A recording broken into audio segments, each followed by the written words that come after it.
चलिए तो स्टार्ट करते हैं हम लोग देखे थे कि इलेक्ट्रोलाइटिक सेल में क्वांटिटी वाइज कितना अमाउंट किसी का डिपॉजिट होगा या किसी का लिबरेट होगा, ये हम लोग फैराडे फर्स्ट लॉ से देखेंगे। Faraday first law and Faraday second law of electrolysis. अब हम लोग को क्वालिटेटिव एस्पेक्ट देखना है कि अगर हम लोग इलेक्ट्रोलिसिस कराएंगे तो कौन ऑक्सीडाइज होगा, उससे हमें क्या प्रोडक्ट मिलेगा, और कौन रिड्यूस होगा, उससे हमें क्या प्रोडक्ट मिलेगा, ये हमें अब देखना है। अब हमें क्वालिटेटिव एस्पेक्ट की बात करनी है, क्वालिटेटिव एस्पेक्ट ऑफ इलेक्ट्रोलिसिस। तो हेडिंग में डालते हैं अब हम लोग वहाँ पे qualitative aspect of electrolysis.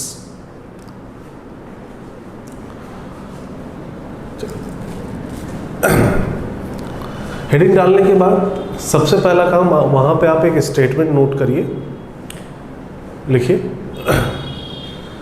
substance which has higher oxidation potential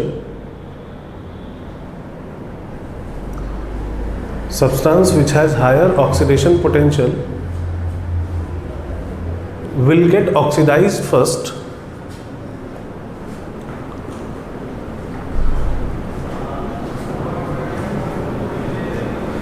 and substance which has higher reduction potential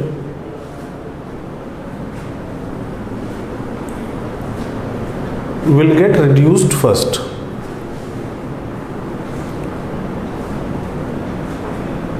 लिखा? ये हम लोगों ने क्या लिखा है, तो हम लोग अगर याद हो तो स्टार्टिंग में हम लोगों ने जो इलेक्ट्रोड पोटेंशियल डिफाइन किया था तो उसको इस तरह से डिफाइन किया था कि tendency of a substance to get oxidised और रिड्यूस।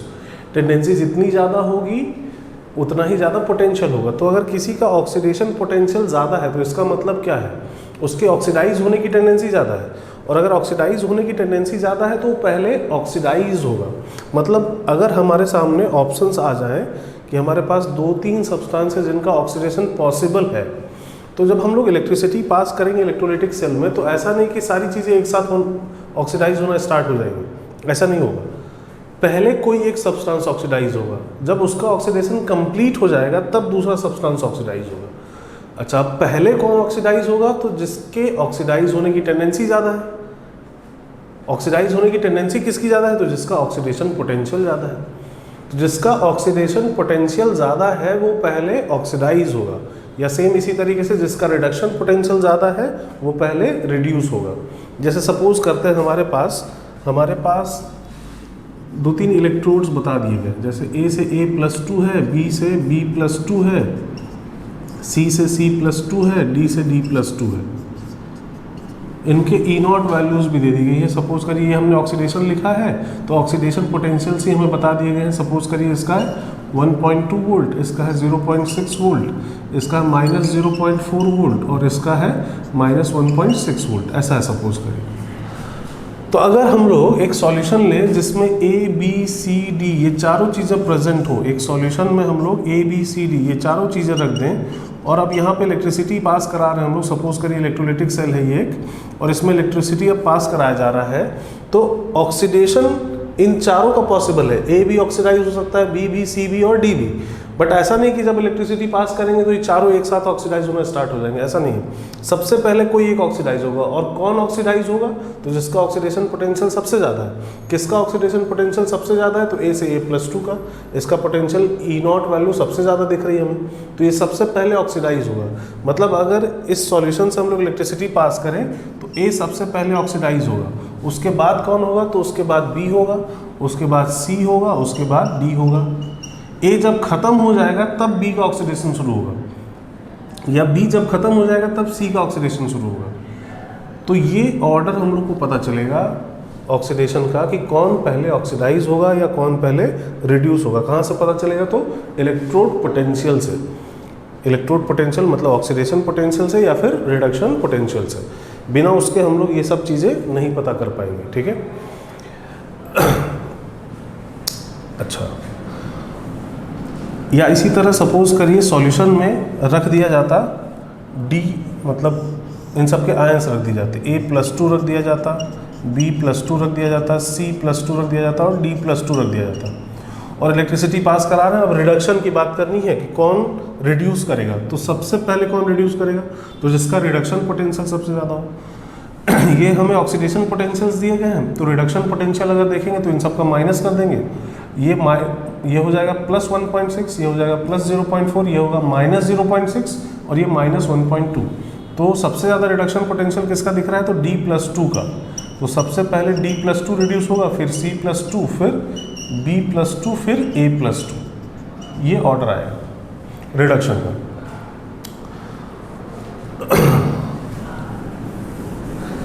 अब यहाँ पे होता क्या है, जैसे सपोज करते हैं हम लोग, ये हमने ऑक्सीडेशन पोटेंशियल लिखा था, अब हम लोग रिडक्शन पोटेंशियल लिख लेते हैं।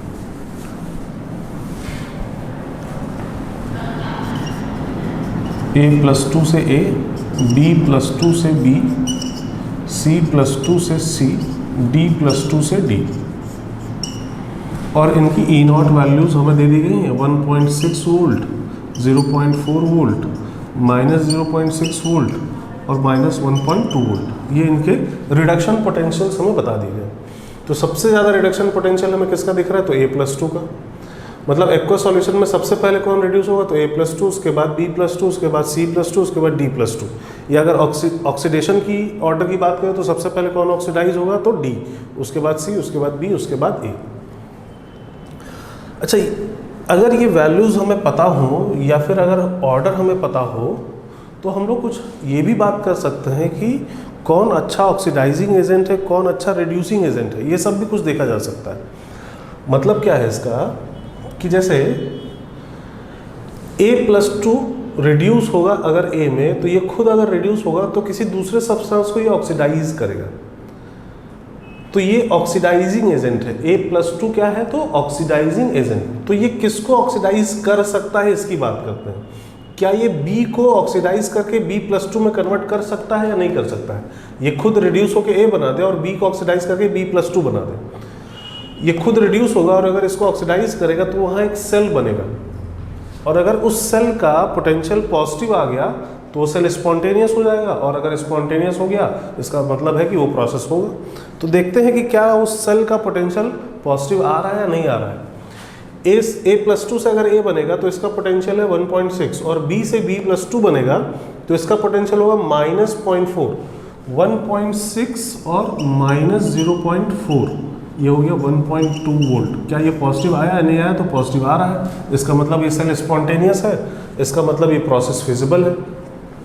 मतलब A+2 सॉल्यूशन में B को ऑक्सीडाइज कर सकता है। क्या C को करेगा या नहीं करेगा?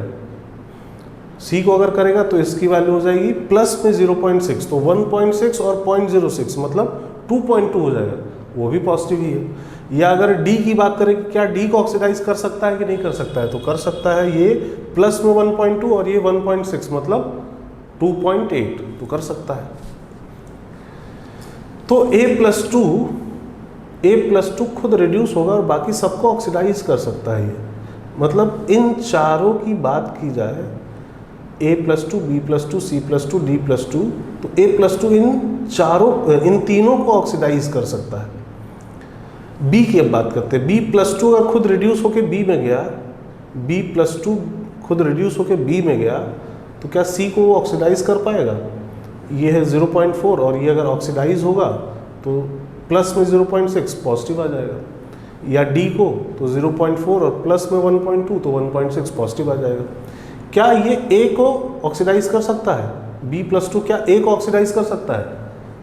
B+2 0.4 होगा, B+2 से B 0.4 और A से A+2 -1.6 हो जाएगा। तो 0.4 और -1.6 ये हो गया -1.2 वोल्ट। E0 सेल नेगेटिव आ गया। नेगेटिव आने का मतलब ये प्रोसेस फिजिबल नहीं है, स्पॉन्टेनियस नहीं है, और अगर ऐसा है तब फिर ये प्रोसेस नहीं होगा। मतलब एक्वस सॉल्यूशन में B+2 A को ऑक्सीडाइज नहीं कर पाएगा। A+2 क्या कर रहा था? इन तीनों को ऑक्सीडाइज कर ले रहा था, लेकिन B+2 इन दोनों को कर पाएगा, इसको ऑक्सीडाइज नहीं कर पाएगा। या इसी तरह C+2 की बात करेंगे तो ये D को कर लेगा, लेकिन B और A को नहीं कर पाएगा।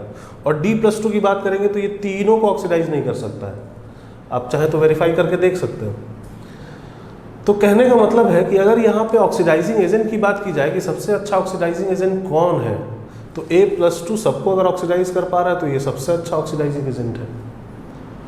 या फिर डायरेक्टली ऐसा बोला जाए A+2 अगर सबको ऑक्सीडाइज कर रहा है तो ये सबसे अच्छा ऑक्सीडाइजिंग एजेंट हुआ, या फिर ऐसे बोला जाए कि दूसरे को अगर ऑक्सीडाइज करना है तो खुद क्या होना है, रिड्यूस होना है।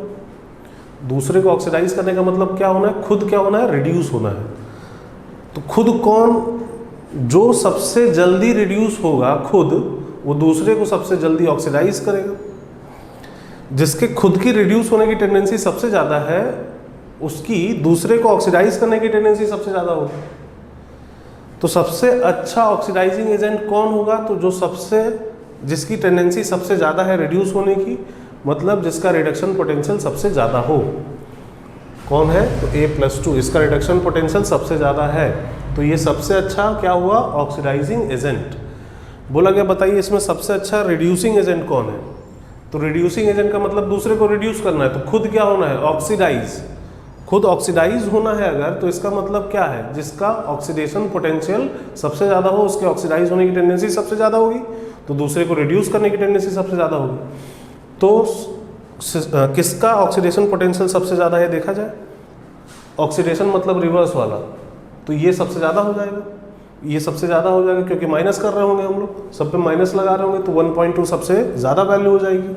तो इसका ऑक्सीडेशन पोटेंशियल सबसे ज़्यादा है, तो ये इसके खुद के ऑक्सीडाइज होने की टेंडेंसी सबसे ज़्यादा है, तो दूसरे को रिड्यूस करने की टेंडेंसी भी सबसे ज़्यादा होगी, मतलब ये सबसे अच्छा रिड्यूसिंग एजेंट होगा।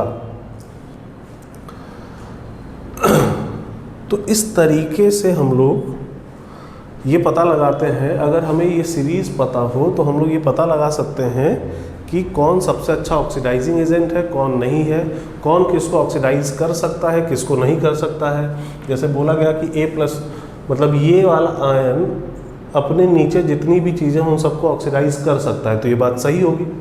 ये वाला आयन अपने नीचे की चीज़ों को ऑक्सीडाइज कर सकता है, ऊपर वाली चीज़ों को ऑक्सीडाइज नहीं कर सकता।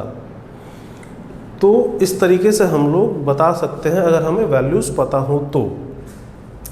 किया क्या जाता है, जो हमारे पास इलेक्ट्रोड्स हैं, पहले तो एक कंक्लूजन वहाँ पे लिखना होगा। इस चीज़ को देख के एक कंक्लूजन हम लोग लिख सकते हैं। कंक्लूजन क्या लिख सकते हैं, substance having highest oxidation potential is best reducing agent and substance having highest reduction potential is best oxidising agent. ये कंक्लूजन हम लोग अभी देखें, उसको हम लोग चाहे तो वहाँ पे नोट कर सकते हैं, नोट कर लीजिएगा इसको। क्या, जिसका ऑक्सीडेशन पोटेंशियल सबसे ज़्यादा है वो सबसे अच्छा रिड्यूसिंग एजेंट, जिसका रिडक्शन पोटेंशियल सबसे ज़्यादा है वो सबसे अच्छा ऑक्सीडाइजिंग एजेंट। ठीक है। होता क्या है फिर कि जो हमारे पास इलेक्ट्रोड्स हैं, जैसे आयरन वाला इलेक्ट्रोड, कॉपर वाला इलेक्ट्रोड, MnO4- वाला इलेक्ट्रोड, इस तरह से हमारे पास बहुत सारे इलेक्ट्रोड्स हैं। तो इनके पोटेंशियल की वैल्यू हमें पता है, तो इनको हम लोग एक सीरीज़ में लगा देते हैं, और सीरीज़ में लगाने के बाद उसको नाम दिया जाता है इलेक्ट्रोमोटिव सीरीज़ या EMF सीरीज़, उसको हम लोग बोलते हैं।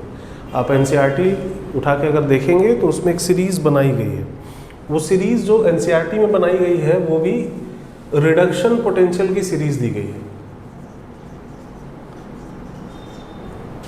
सबसे ऊपर सबसे पॉजिटिव रिडक्शन पोटेंशियल, जैसे जैसे नीचे जाते जाएंगे पोटेंशियल घटता जाएगा, और नीचे आते जाते हैं तो नीचे नेगेटिव रिडक्शन पोटेंशियल हमें मिलते हैं।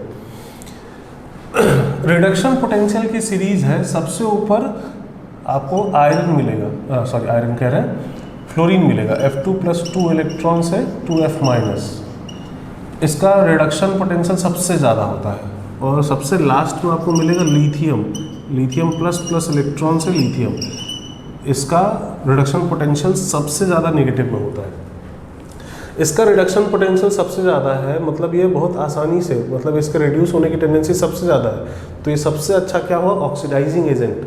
तो अपने नीचे जितनी भी चीज़ें हैं उन सबको ये ऑक्सीडाइज कर सकता है, अपने से ऊपर नहीं करेगा। इसके ऊपर वैसे भी कुछ है नहीं, बीच की अगर किसी चीज़ की बात करें, यहाँ वाले किसी चीज़ की बात करें, तो वो अपने नीचे जितने भी सब्सटेंस हैं उन सबको क्या करेगा, ऑक्सीडाइज, अपने ऊपर वाले को ऑक्सीडाइज नहीं करेगा। ये सीरीज जो बनाई जाती है ये decreasing order of reduction potential में बनाई गई है। सबसे ऊपर सबसे अच्छा ऑक्सीडाइजिंग एजेंट, जैसे जैसे नीचे जाते जाएंगे ऑक्सीडाइजिंग एजेंट की स्ट्रेंथ कम होती जाएगी। अगर सबसे नीचे चले गए तो इधर वाली जो चीज़ है ये सबसे अच्छा क्या होता चला जाएगा, ऑक्सीडाइजिंग एजेंट। तो ये सीरीज हमारे लिए इम्पॉर्टेंट होती है, कौन किसको ऑक्सीडाइज कर सकता है किसको नहीं कर सकता है, ये आपको क्वेश्चन में दे दिया जाता है कि बताइए ये इसको ऑक्सीडाइज कर पाएगा या नहीं कर पाएगा। तो ये सब हम लोग कैसे पता लगाएंगे, तो ये सब बिना सीरीज के हम लोग नहीं पता लगा सकते। बोला जाएगा कि बताइए कि कॉपर के वेसल में सिल्वर नाइट्रेट को स्टोर कर सकते हैं या नहीं, ऐसा क्वेश्चन आएगा डायरेक्टली। कॉपर के वेसल में सिल्वर नाइट्रेट को स्टोर किया जा सकता है नहीं, सिंपली बस ये क्वेश्चन है विदाउट एनी इंफॉर्मेशन, और कुछ वैल्यू हमें नहीं दी गई है। तो स्टोर करने का मतलब क्या होता है कि हम लोग जैसा रखें वैसा ही हमें वापस मिले, वहाँ पे कोई रिएक्शन नहीं होनी चाहिए। अब एक पॉसिबल रिएक्शन जो हमें यहाँ पे ये दिख रही है वो ये है कि कॉपर खुद ऑक्सीडाइज हो जाए, कॉपर +2 में कन्वर्ट हो जाए और सिल्वर का रिडक्शन हो जाए, Ag+ रिड्यूस होके बना ले Ag। एक पॉसिबल रिएक्शन यहाँ पे हमें ये दिख रही है। अगर ये रिएक्शन हो गई तो फिर हम लोग इसको इसमें स्टोर नहीं कर सकते, अगर ये रिएक्शन नहीं हुई तो स्टोर किया जा सकता है। ये खुद रिड्यूस हो और ये ऑक्सीडाइज हो जाए। ये चीज़ कब होगी, तो ये चीज़ तब होगी जब Ag+ का जो रिडक्शन पोटेंशियल है वो कॉपर +2 के रिडक्शन पोटेंशियल से ज़्यादा हो। अगर इसका रिडक्शन पोटेंशियल इसके रिडक्शन पोटेंशियल से ज़्यादा है तब फिर ऐसा हो पाएगा। क्या ऐसा होता है या नहीं होता है, तो ये कहाँ से पता चलेगा, तो सीरीज से। सीरीज में ये सारी चीज़ें हैं इनकॉर्पोरेटेड, वहाँ पे है। तो हमें कौन ऊपर है कौन नीचे, अगर ये पता चल गया तो भी पता चल जाए किसका रिडक्शन पोटेंशियल ज़्यादा है किसका रिडक्शन पोटेंशियल कम है, ये हमें पता चल जाएगा। जैसे अगर एक्चुअल में बात किया जाए तो Ag+ से Ag इसका जो पोटेंशियल होता है वो अराउंड 0.8 वोल्ट के आसपास होता है, और कॉपर +2 से कॉपर का होता है 0.34 वोल्ट के आसपास। इसका रिडक्शन पोटेंशियल ज़्यादा है, इसका रिडक्शन पोटेंशियल कम है, तो ये रिड्यूस हो जाएगा, इसको ऑक्सीडाइज कर देगा। और अगर ये रिएक्शन हो गया तब फिर हम लोगों ने जो चीज़ रखी थी वहाँ पे वो हमें नहीं मिलेगी, हमें कुछ और मिलेगा वहाँ पे। तो इसका मतलब है कि हम लोग इसको इस वेसल में स्टोर नहीं कर सकते। क्या हम लोग सिल्वर के वेसल में कॉपर नाइट्रेट को स्टोर कर सकते हैं, तो हाँ कर सकते हैं, क्योंकि यहाँ पे क्या रिएक्शन होगी, तो यहाँ पे कॉपर +2 रिड्यूस होगा, Ag ऑक्सीडाइज होगा, ये ऑक्सीडाइज होगा, कॉपर +2 रिड्यूस होगा, तो -0.34 और इसका आ जाएगा सॉरी ये हो जाएगा +0.34 और ये हो जाएगा माइनस, तो ओवरऑल नेगेटिव आ जाएगा, तो प्रोसेस नहीं होगा। तो इस तरीके के क्वेश्चन बनाए जाते हैं। तो ये सारी चीज़ें हमें कहाँ से पता चलेंगी, तो सीरीज़ से पता चलेंगी। बिना सीरीज़ के हम लोग ये सब चीज़ें नहीं बता सकते। तो सीरीज़ याद करना हमारे लिए इम्पॉर्टेंट हो जाता है। आप सीरीज़ में देखेंगे कि इनकी वैल्यूज़ भी दी गई है, पोटेंशियल्स की वैल्यूज़ भी दी जाती हैं। तो पोटेंशियल की वैल्यू याद करना हमारे लिए इम्पॉर्टेंट नहीं है, हमारे लिए इम्पॉर्टेंट क्या है, ऑर्डर याद रखना कि ये किस ऑर्डर में है, इसके बाद क्या, उसके बाद क्या, उसके बाद क्या, उसके बाद क्या। तो ये सीरीज़ इम्पॉर्टेंट हमारे लिए याद करना। बिना याद किए हम लोग इस चीज़ को नहीं कर सकते। तो आपका काम है ये कि आप अब सीरीज़ को याद करेंगे, और एनसीईआरटी में जो सीरीज़ दी गई है उसी को याद करेंगे, दूसरे सीरीज़ को याद करने की ज़रूरत नहीं है। एनसीईआरटी में जो सीरीज़ है उसमें जितने सब्सटेंस दिए गए हैं वही हमारे लिए इम्पॉर्टेंट है।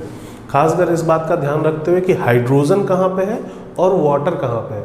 वाटर का ऑक्सीडेशन पोटेंशियल और रिडक्शन पोटेंशियल ये हमारे लिए मैटर करता है।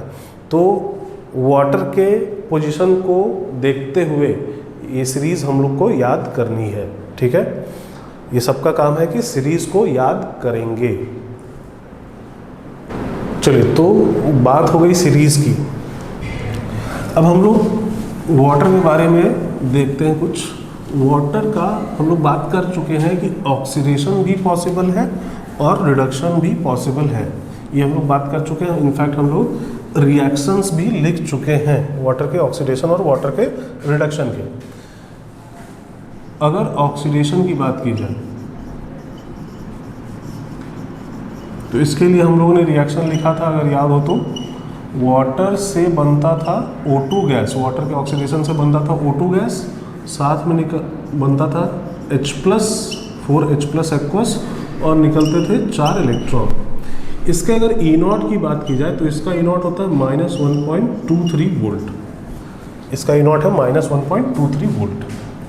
और रिडक्शन की भी बात कर ही लेते हैं। रिडक्शन ऑफ वाटर, अगर वाटर के रिडक्शन का रिएक्शन लिखा जाए तो 2H2O प्लस 2 इलेक्ट्रॉन, इससे बनता था H2 गैस और साथ में बनता था 2 OH माइनस, और इसका E0 होता है माइनस 0.8274 वोल्ट। वाटर के बारे में क्यों बात कर रहे हैं हम लोग? सपोज करिए कि हमें ऑक्सीडेशन पोटेंशियल दिए गए, ए से A+2 का दिया गया है, सपोज करिए 1.6 वोल्ट, बी से B+2 का दिया गया है, सपोज करिए 0.2 वोल्ट, सी से C+2 का दिया गया है माइनस 0.8 वोल्ट, और डी से D+2 का दिया गया है माइनस 1.8 वोल्ट, सपोज करिए। अब बोला गया कि एक्वस सॉल्यूशन है हमारे पास एक्वस सॉल्यूशन है, और इस एक्वस सॉल्यूशन में A प्रेजेंट है, B प्रेजेंट है, C प्रेजेंट है, D प्रेजेंट है, और अब हम वहाँ से इलेक्ट्रिसिटी पास कर रहे हैं। तो बताइए कि ऑक्सीडेशन किसका होगा, किस ऑर्डर में ऑक्सीडेशन होगा, कौन पहले ऑक्सीडाइज होगा, कौन पहले रिड्यूस होगा। अगर ऐसा है, अगर हमें ऐसा बोला गया है, तब फिर हम लोग क्या करेंगे, हम लोग ऐसा बोला गया है तो फिर सबसे पहले कौन ऑक्सीडाइज होगा, तो जिसका ऑक्सीडेशन पोटेंशियल सबसे ज़्यादा है। किसका सबसे ज़्यादा है, तो ए का सबसे ज़्यादा है, तो ए सबसे पहले ऑक्सीडाइज होगा। फिर कौन होगा, तो बी ऑक्सीडाइज होगा, बी से B+2 का 0.2 दिया गया है। उसके बाद कौन होगा, तो सी होगा, सी से C+2 माइनस 0.8 है। उसके बाद कौन होगा, तो डी होगा, डी से D+2 माइनस 1.8 है। लेकिन दिक्कत क्या फंस रही है, एक्वस सॉल्यूशन है और ये E0 वैल्यू माइनस 1.23 है।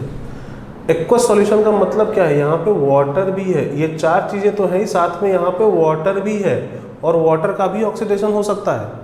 और अगर इसका ऑक्सीडेशन पोटेंशियल डी के ऑक्सीडेशन पोटेंशियल से ज़्यादा है, तो पहले तो वाटर ही ऑक्सीडाइज होगा।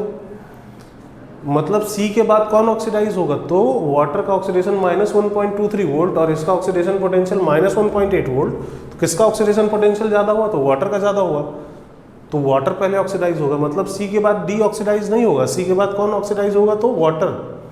मतलब डी का ऑक्सीडेशन नहीं हो पा रहा होगा, वाटर खत्म हो जाएगा, उसके बाद डी का ऑक्सीडेशन नहीं होगा। ऑक्सीडेशन के लिए ये वैल्यूज जो है, ये एक्वस सॉल्यूशन में वैल्यूज बताएगी। वाटर जब खत्म हो जाएगा तो डी का ऑक्सीडेशन पॉसिबल नहीं हो पाएगा। ये हमें ध्यान देना होगा, ये ऑर्डर होगा यहाँ पे ऑक्सीडेशन का। या अगर सपोज करिए सॉल्यूशन में A+2, B+2, C+2 और D+2 ये चार चीज़ें होती और बोला गया होता कि बताइए अब किसका ऑक्सीडेशन अब रिडक्शन का ऑर्डर क्या होगा इन चारों का, अगर इलेक्ट्रिसिटी पास कराया जाए तो रिडक्शन की बात करें तो रिडक्शन पोटेंशियल्स के लिए इनका निगेटिव अगर देखें तो ये हो जाएगा 1.8, ये हो जाएगा 0.8, ये होगा माइनस 0.2 और ये हो गया माइनस 1.6। तो सबसे पहले कौन रिड्यूस होगा, तो D+2 हो जाएगा, उसके बाद C+2 हो जाएगा, उसके बाद B+2 हो जाएगा, और अब आप सही पकड़ रहे हैं, अब वाटर का रिडक्शन स्टार्ट हो जाएगा। A+2 रिड्यूस नहीं हो पाएगा क्योंकि इसका रिडक्शन पोटेंशियल माइनस 1.6 है और वाटर का रिडक्शन पोटेंशियल माइनस 0.8274 है, तो वाटर का ज़्यादा है, तो B+2 के बाद कौन रिड्यूस होना स्टार्ट हो जाएगा, तो वाटर। तो वाटर को भी ध्यान में रखा जाता है क्योंकि हम लोग ज़्यादातर जो इलेक्ट्रोलिसिस कराते हैं वो एक्वस फेज में कराते हैं, और एक्वस फेज का मतलब वहाँ पे वाटर भी प्रेजेंट होगा और वाटर का ऑक्सीडेशन और रिडक्शन दोनों हो सकता है। तो हमें इस बात का ध्यान रखना पड़ता है कि कहीं उस सब्सटेंस के पहले वाटर ही तो ऑक्सीडाइज होना स्टार्ट नहीं हो जा रहा है या वाटर ही तो रिड्यूस होना स्टार्ट नहीं हो जा रहा है। तो इसको अपने तरीके से जैसे भी जो लिखना है नोट कर लीजिए अपने लैंग्वेज में, वीडियो को पॉज करिए और इसको अपने लैंग्वेज में नोट कर लीजिए।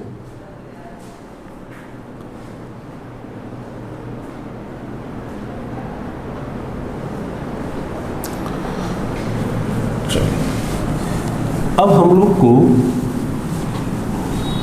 कुछ एग्जाम्पल्स हैं इलेक्ट्रोलिसिस के जो हम लोग को देखना है।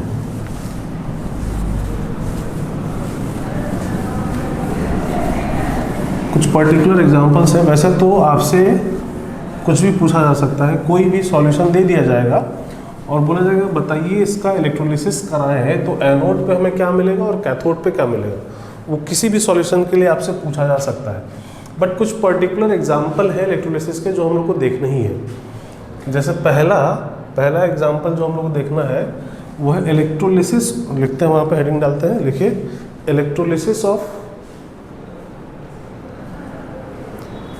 Electrolysis of aqueous solution of HCl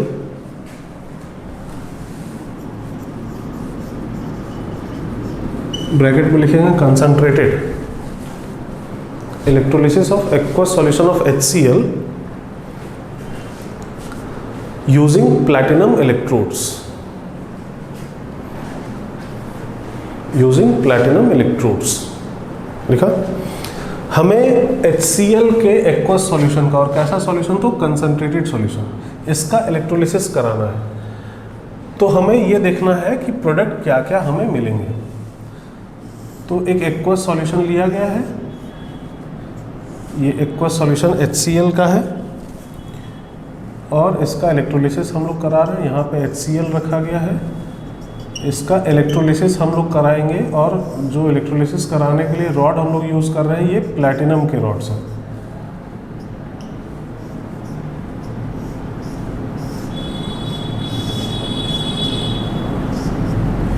ये प्लैटिनम के इलेक्ट्रोड्स हैं, ठीक है। सॉल्यूशन में HCl है, मतलब सॉल्यूशन में H+ आयन है, सॉल्यूशन में Cl- आयन है और सॉल्यूशन में वाटर है। ये तीन चीज़ें वहाँ पे प्रेजेंट रहेंगी, H+ आयन, Cl- आयन और वाटर। अब बात करते हैं हम लोग एनोड की। एनोड पे ऑक्सीडेशन होना है तो पॉसिबिलिटी देखते हैं कि क्या हो सकता है, किसका ऑक्सीडेशन हो सकता है, किसका नहीं हो सकता है। तो क्या H+ आयन का ऑक्सीडेशन हो सकता है? तो नहीं हो सकता। H+ आयन अपने हाईएस्ट स्टेट में, इसका ऑक्सीडेशन पॉसिबल नहीं है। क्या Cl- आयन का ऑक्सीडेशन हो सकता है? तो हाँ हो सकता है, Cl- आयन ऑक्सीडाइज हो सकता है। क्या रिएक्शन होगा? तो 2Cl- एक्वस, इससे क्या मिलेगा हमें? तो Cl2 गैस और साथ में निकलेगा 2 इलेक्ट्रॉन। इसका जो E0 वैल्यू होता है वो होता है -1.36 वोल्ट। क्या वाटर का ऑक्सीडेशन हो सकता है? तो हाँ हो सकता है। वाटर का ऑक्सीडेशन वाला रिएक्शन 2H2O, इससे हमें मिलता है O2 गैस, साथ में 4H+ और 4 इलेक्ट्रॉन। इसका E0 होता है -1.23 वोल्ट। अब इसी तरह कैथोड की अगर बात की जाए तो कैथोड पर रिडक्शन होना है तो किसका किसका रिडक्शन हो सकता है? तो H+ का रिडक्शन बिल्कुल हो सकता है। क्या होगा रिएक्शन? तो 2H+ आयन 2 इलेक्ट्रॉन लेगा और इससे क्या मिलेगा हमें? तो H2 गैस। इसका E0 कितना होता था? तो इसका E0 0.0 वोल्ट होता था। ये हमने अज्यूम किया था, रेफरेंस इलेक्ट्रोड है। और Cl- का रिडक्शन तो हो नहीं सकता, अपने लोएस्ट स्टेट में है। वाटर का रिडक्शन हो सकता है, 2H2O प्लस 2 इलेक्ट्रॉन, इससे क्या मिलेगा हमें? तो इससे मिलेगा हमें H2 गैस मिलता है और साथ में 2 OH- एक्वस। और इसका E0 कितना होता था? तो -0.8274 वोल्ट लिखे था अभी हमने। चलिए ये पॉसिबिलिटीज़ हमने लिख दी कि एनोड पे किसका किसका ऑक्सीडेशन हो सकता है, कैथोड पे किसका किसका रिडक्शन हो सकता है। अब एक्चुअल में किसका ऑक्सीडेशन और किसका रिडक्शन हो रहा होगा इसकी बात करते हैं, मतलब हमें प्रोडक्ट क्या मिल रहा होगा एक्चुअल में। तो इन दोनों का रिडक्शन हो सकता है, तो किसका होगा? तो जिसका रिडक्शन पोटेंशियल ज़्यादा हो। इन दोनों में कौन सी वैल्यू ज़्यादा है? तो ये वैल्यू ज़्यादा है, ये तो माइनस में है, ये 0 है, तो ये वैल्यू ज़्यादा है तो इसका रिडक्शन होगा।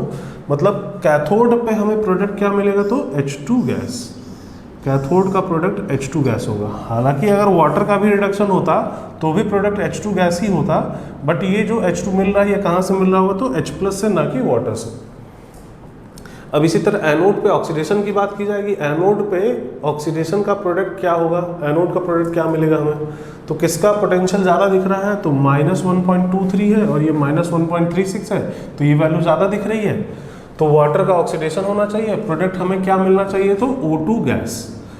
एनोड पे हमें O2 गैस मिलना चाहिए, लेकिन हमें O2 गैस ना मिलके क्या मिलता है? तो Cl2 गैस। अब ये क्या हुआ? ऐसा क्यों हो गया? अभी तो हम लोग लिखे थे कि जिसका ऑक्सीडेशन पोटेंशियल ज़्यादा होगा वो पहले ऑक्सीडाइज होगा।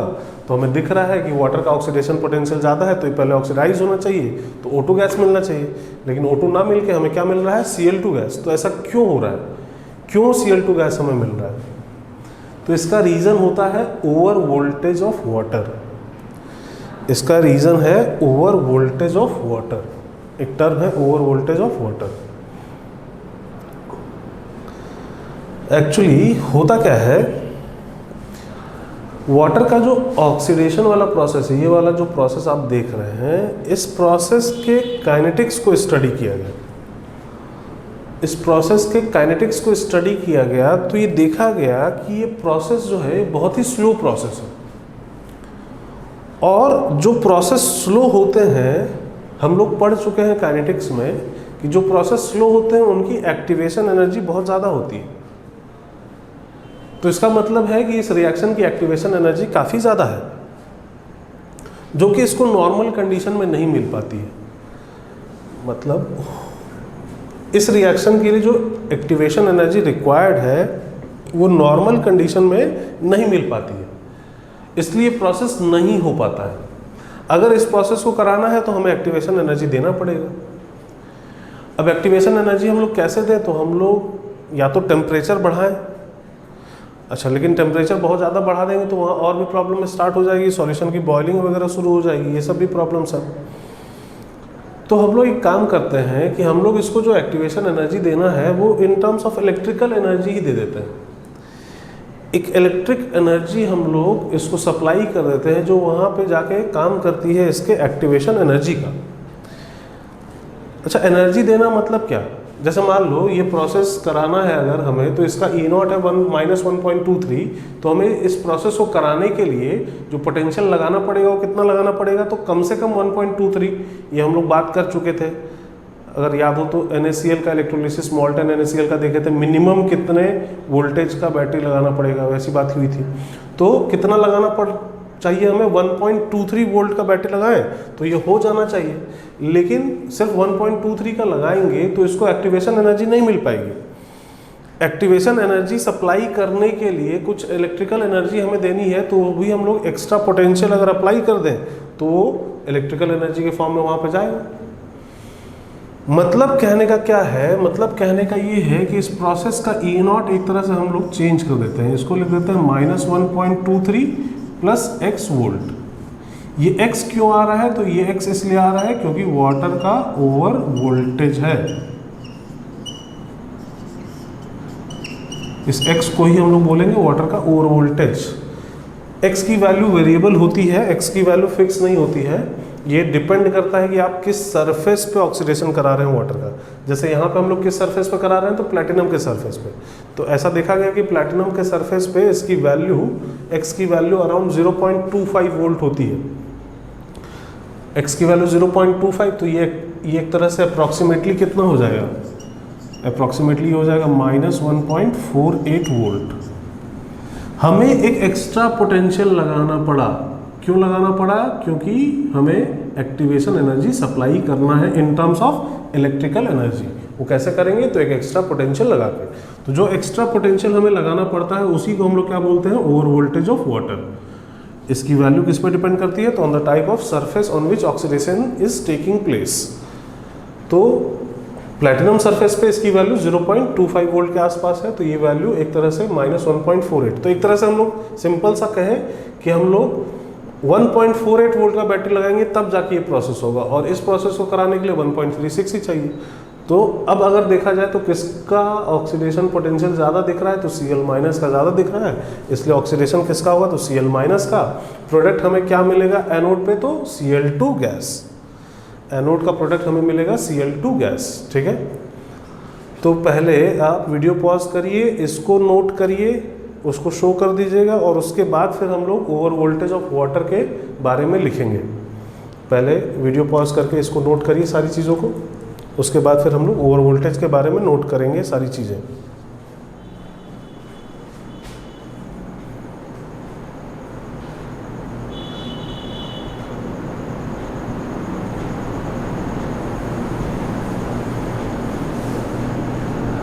चलिए, नोट कर लिया।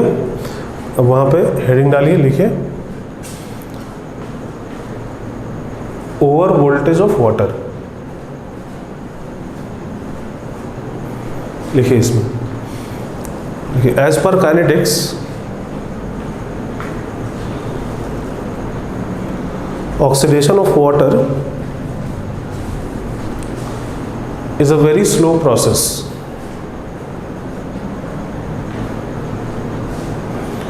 So its activation energy is very high.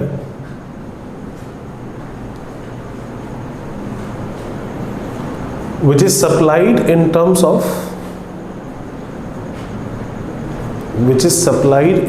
of an extra potential.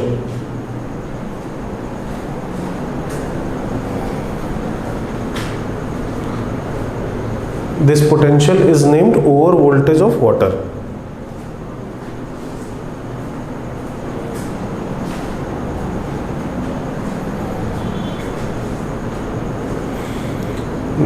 It depends upon the type of surface. It depends upon the type of surface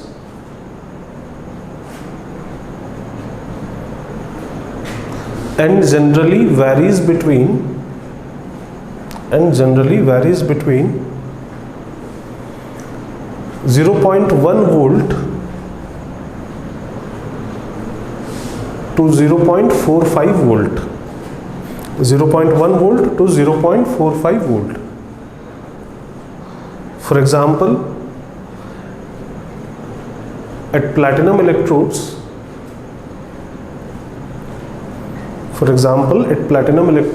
its value is around 0.25 volt. Its value is around 0.25 volt. लिख लिया? इसकी value generally कहाँ से कहाँ तक vary करती है, तो 0.1 वोल्ट से 0.45 वोल्ट। अलग अलग सरफेस पे ये वैल्यू अलग अलग होती है और प्लैटिनम पे ये वैल्यू अराउंड 0.25 वोल्ट होती है। ठीक है, तो कंक्लूजन क्या निकला? कंक्लूजन ये निकला कि अगर हम लोग HCl के कंसनट्रेटेड सॉल्यूशन का इलेक्ट्रोलिसिस कराएंगे तो कैथोड पे हमें हाइड्रोजन गैस मिलेगा और एनोड पे हमें क्लोरीन गैस मिलेगा। मिलना क्या चाहिए? O2, लेकिन ओवर वोल्टेज की वजह से हमें क्या मिलेगा? तो Cl2 गैस। अच्छा, एक चीज़ और बोला जाता है, बताइए जैसे जैसे इलेक्ट्रोलिसिस होगा तो सॉल्यूशन के pH पे क्या फ़र्क पड़ेगा?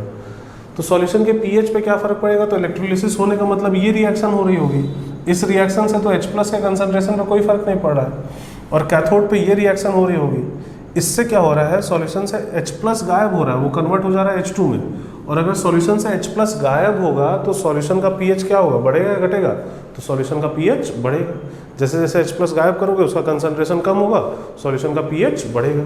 तो ये भी पूछा जाता है, बताइए अगर इलेक्ट्रोलिसिस कराते चले जाए तो सॉल्यूशन के pH पे क्या फ़र्क पड़ेगा? तो इसको लिखने के बाद नीचे वहाँ पर लिख लीजिएगा pH of solution increases. pH of solution increases. ठीक है, चलिए, तो ये हो गया HCl के कंसंट्रेटेड सॉल्यूशन का इलेक्ट्रोलिसिस यूजिंग प्लैटिनम इलेक्ट्रोड्स। अब दूसरा एग्जांपल हम लोग को देखना है, लिखते हैं वहाँ पे, लिखिए electrolysis of aqueous solution of HCl। Electrolysis of aqueous solution of HCl, bracket में लिखेंगे dilute using platinum electrodes. Bracket में लिखा गया डाइल्यूट यूजिंग प्लैटिनम इलेक्ट्रोड्स, मतलब HCl के ही सॉल्यूशन का इलेक्ट्रोलिसिस करा रहे हैं, बट यहाँ पे कंसंट्रेटेड सॉल्यूशन ना लेके डाइल्यूट सॉल्यूशन हम लोग ले रहे हैं और उसका इलेक्ट्रोलिसिस करा रहे हैं। तब हमें देखना है कि प्रोडक्ट्स हमें क्या मिलेंगे। तो सॉल्यूशन में चीज़ें तो यही रहेंगी, अगर HCl का सॉल्यूशन है तो H+ होगा, Cl- होगा, वाटर होगा। एनोड पे यही दो पॉसिबिलिटी ऑक्सीडेशन की और कैथोड पे यही दो पॉसिबिलिटी रिडक्शन की।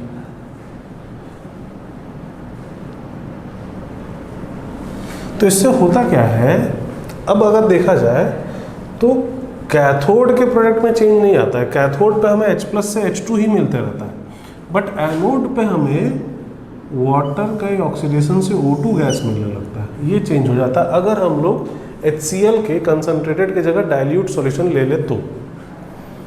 अब इसका रीज़न क्या है? कैथोड में चेंज नहीं आया, एनोड में चेंज आ गया। अगर डाइल्यूट किए हैं तो कंसंट्रेशन वाली बात अगर करें कि कंसंट्रेशन बहुत कम हो गया तो इसका ऑक्सीडेशन नहीं होगा, तो ये चीज़ तो इसके साथ भी है, इसका भी कंसंट्रेशन बहुत कम हो गया तो इसका रिडक्शन नहीं होना चाहिए था। ऐसा नहीं है, कंसंट्रेशन के साथ कोई चीज़ नहीं है। मतलब सोचिए इसको कि क्यों ऐसा हो रहा होगा कि डाइल्यूट करने के साथ एनोड का प्रोडक्ट चेंज हो गया, कैथोड का चेंज नहीं हुआ।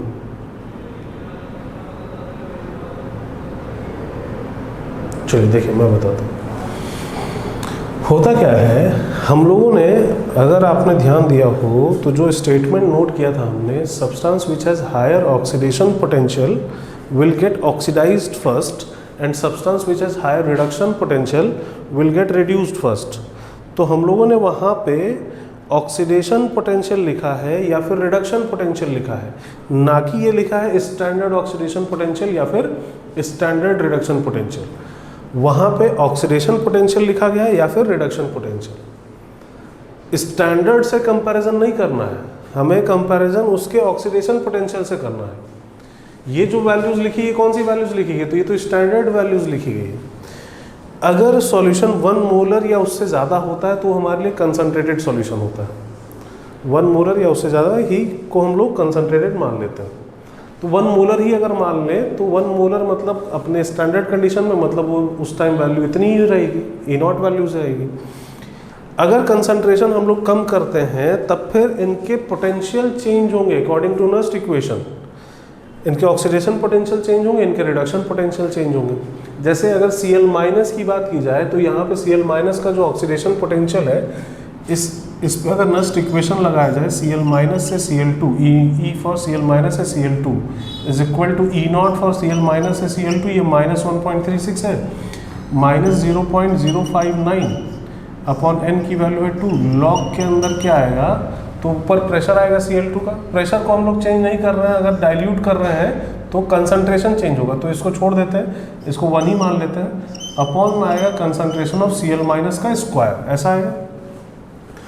अब अगर हम लोग सॉल्यूशन को डाइल्यूट करते हैं, अगर ये 1 मोलर था अपने स्टैंडर्ड कंडीशन में था तो ये वैल्यू 0 हो जाती है, इसकी वैल्यू -1.36 हो जाती है। अगर इसको 1 से कम कर रहे हैं, अगर इसको डाइल्यूट कर रहे हैं, अगर ये क्वांटिटी घट रही है तो ये वाली लॉग के अंदर वाली क्वांटिटी बढ़ेगी तो उसका लॉग भी बढ़ेगा। और ये क्वांटिटी माइनस में है, ये वाली क्वांटिटी बढ़ रही है, माइनस में ये क्वांटिटी है, तो इस क्वांटिटी पे क्या इफेक्ट पड़ेगा, जो क्वांटिटी माइनस में है वो बढ़ रही है तो इस क्वांटिटी पे क्या फर्क पड़ेगा, ये वैल्यू घटेगी।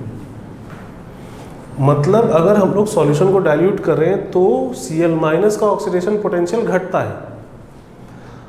अच्छा, अगर इस पर नस्ट इक्वेशन लगाएंगे तो H+ किधर आएगा, H+ न्यूमरेटर में आएगा या डिनोमिनेटर में आएगा, न्यूमरेटर में आएगा, प्रोडक्ट साइड में है, और उसको घटा रहे होंगे हम लोग, डाइल्यूट कर रहे हैं तो ये भी तो घट रहा होगा, H+ तो सॉल्यूशन का ही है।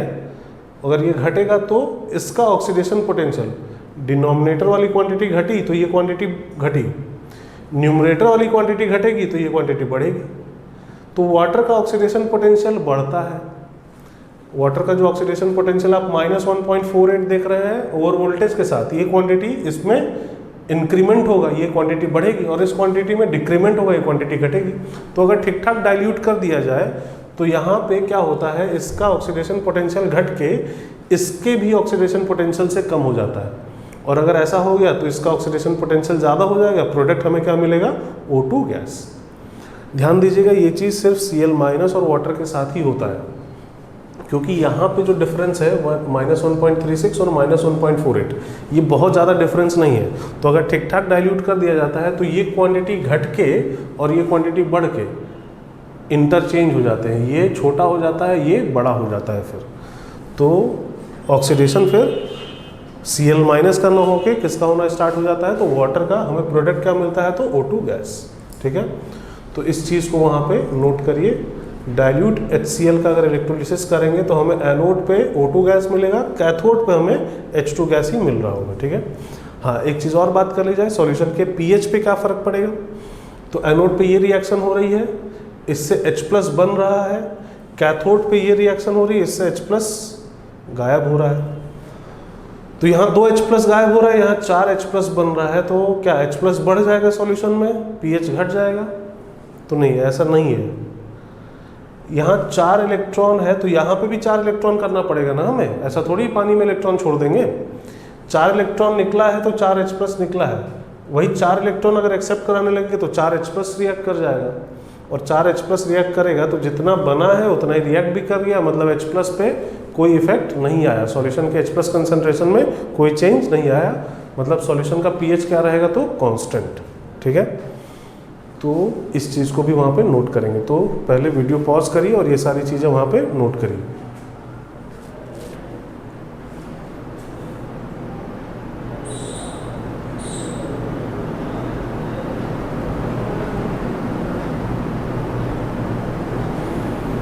लिख लिया? चलिए अब हम लोग देखते हैं, लिखते हैं वहाँ हेडिंग डालिए, electrolysis of aqueous solution of NaCl, electrolysis of aqueous solution of NaCl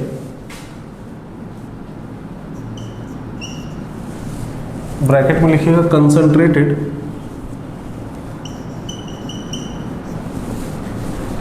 using platinum electrodes।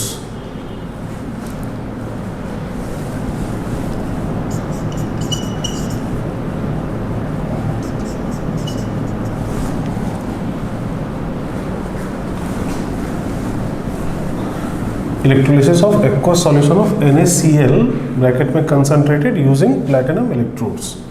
लिखा? चलिए, तो अब वहाँ पे अगर NaCl का सॉल्यूशन है तो Na+ आयन है, Cl- आयन है और वाटर है। एनोड पे अगर ऑक्सीडेशन की बात करें तो यही दो पॉसिबिलिटी होगी, वाटर ओवर वोल्टेज के साथ -1.48 वोल्ट।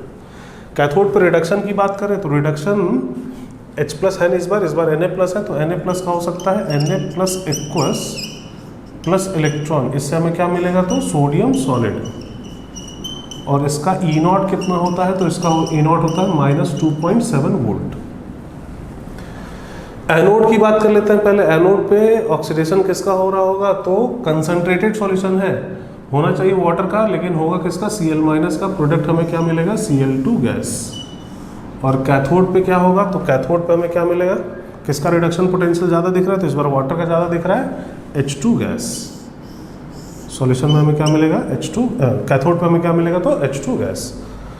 एनोड पे Cl2 गैस, कैथोड पे H2 गैस। ठीक है, ये NaCl के कंसंट्रेटेड सॉल्यूशन का इलेक्ट्रोलिसिस का प्रोडक्ट। अब अगर यहाँ पे बोला जाए कि सॉल्यूशन के पीएच पे क्या फ़र्क पड़ेगा ये बताइए, तो एनोड पे तो इसका ऑक्सीडेशन हो रहा है, कोई फर्क पड़ेगा नहीं इससे पीएच पे। कैथोड पे वाटर का रिडक्शन हो रहा है, इससे सॉल्यूशन में क्या प्रोड्यूस हो गया OH- आयन, मतलब सॉल्यूशन का पीएच बढ़ेगा, सॉल्यूशन बेसिक होता चला जाएगा।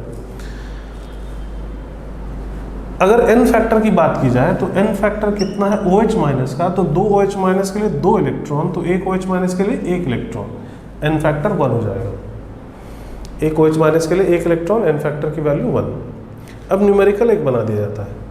न्यूमेरिकल क्या बनाया जाता है, यहाँ पे ऐसा बोल दिया गया कि 1 एम्पियर करंट 965 सेकेंड के लिए पास करा रहे हैं NaCl के कंसंट्रेटेड सॉल्यूशन से। बताइए कितना मोल OH- बनेगा, number of mole of OH- कितने बनेंगे।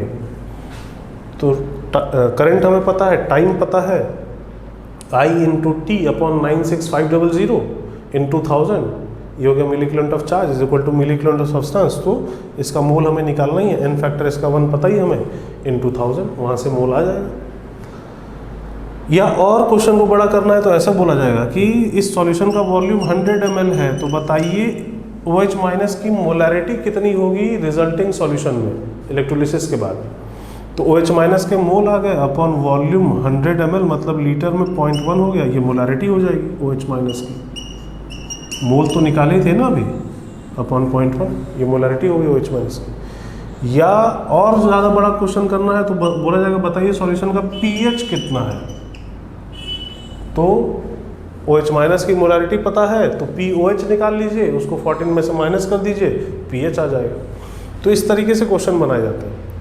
या एक चीज़ और कि सॉल्यूशन में जो Na+ आयन है वो वैसा का वैसा, उसका तो कोई रिएक्शन हो नहीं रहा है, और सॉल्यूशन में OH- आयन बन रहे हैं, तो कितना मोल OH- बना ये ना पूछ के डायरेक्टली ये बोला जाता है बताइए कितना मोल NaOH बना, कितना मोल क्या बना, NaOH, number of moles of NaOH पूछ लिया जाता है। तो NaOH का मोल अगर आपको बताना है तो आप सिंपली क्या करिए, OH माइनस के मोल निकालिए, जितने मोल OH माइनस के बनेंगे उतने ही मोल हम लोग बोल देंगे कि NaOH बना है। हालांकि NaOH वहाँ पे एग्जिस्ट तो Na प्लस और OH माइनस के ही फॉर्म में करेगा, बट क्वेश्चन बनाने के लिए बना दिया जाता है कि बताइए कितना मोल NaOH बना है, तो हम लोग इस तरीके से सॉल्व करेंगे। ठीक है, चलिए तो इस चीज़ को वहाँ पे नोट करते हैं, नोट करिए ये सारी चीज़ें, वीडियो पॉज करिए और इन सब चीज़ों को वहाँ पे नोट करिए। और लास्ट में क्या नोट करेंगे, pH ऑफ सॉल्यूशन इंक्रीजेस।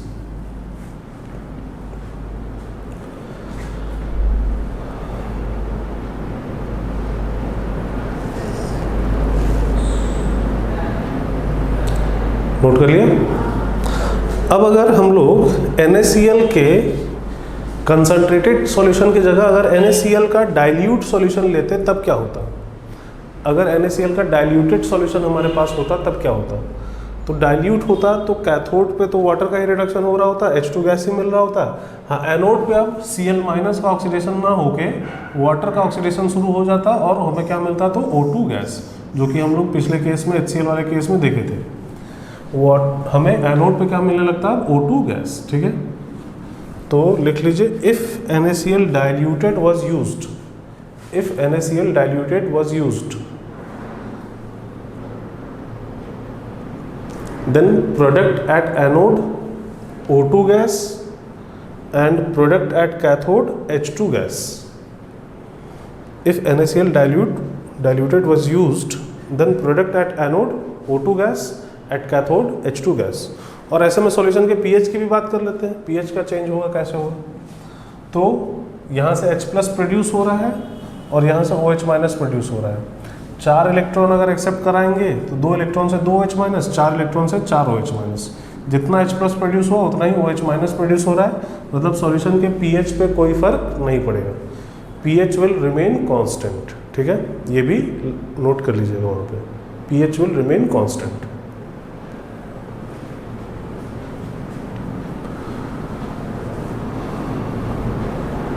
चलिए, तो ये कंसंट्रेटेड और डाइल्यूट से प्रोडक्ट चेंज होने वाली चीज़ ये सिर्फ Cl माइनस और वाटर के साथ ही होता है, ये चीज़ का ध्यान रखिएगा। कंसंट्रेटेड में कौन ऑक्सीडाइज होगा, तो Cl माइनस, डाइल्यूट में कौन ऑक्सीडाइज होगा, तो वाटर। ठीक है, ये याद रखिएगा। चलिए अब आगे बढ़ा जाए, नेक्स्ट एग्जाम्पल पे आ जाए। लिखिए वहाँ पे हेडिंग डालिए, electrolysis of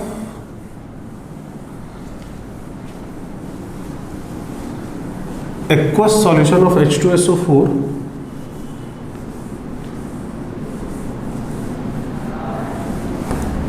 electrolysis of aqueous solution of H2SO4 using platinum electrodes।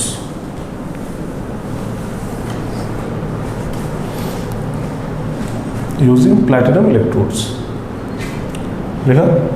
इस बार हम लोग H2SO4 का सॉल्यूशन ले रहे हैं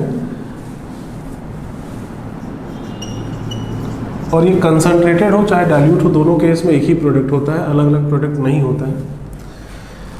तो इसका इलेक्ट्रोलिसिस हम लोग प्लैटिनम इलेक्ट्रोड्स को यूज़ करके करा रहे हैं। यहाँ पे H2SO4 का एक्वस सॉल्यूशन रखा गया है, मतलब सॉल्यूशन में H प्लस आयन होगा, सॉल्यूशन में सल्फेट आयन होंगे और सॉल्यूशन में वाटर तो है ही। एनोड पे अगर ऑक्सीडेशन की बात की जाए तो ऑक्सीडेशन H प्लस का तो हो नहीं सकता, क्या सल्फेट आयन का हो सकता है, तो सल्फेट आयन में सल्फर +6 ऑक्सीडेशन स्टेट में है, ये इसका मैक्सिमम है, बट फिर भी इसका ऑक्सीडेशन हो सकता है। एक्चुअली होता क्या है, 2SO4 - 2 एक्वस, इससे बन जाता है S2O8 - 2 एक्वस और साथ में निकलते हैं 2 इलेक्ट्रॉन।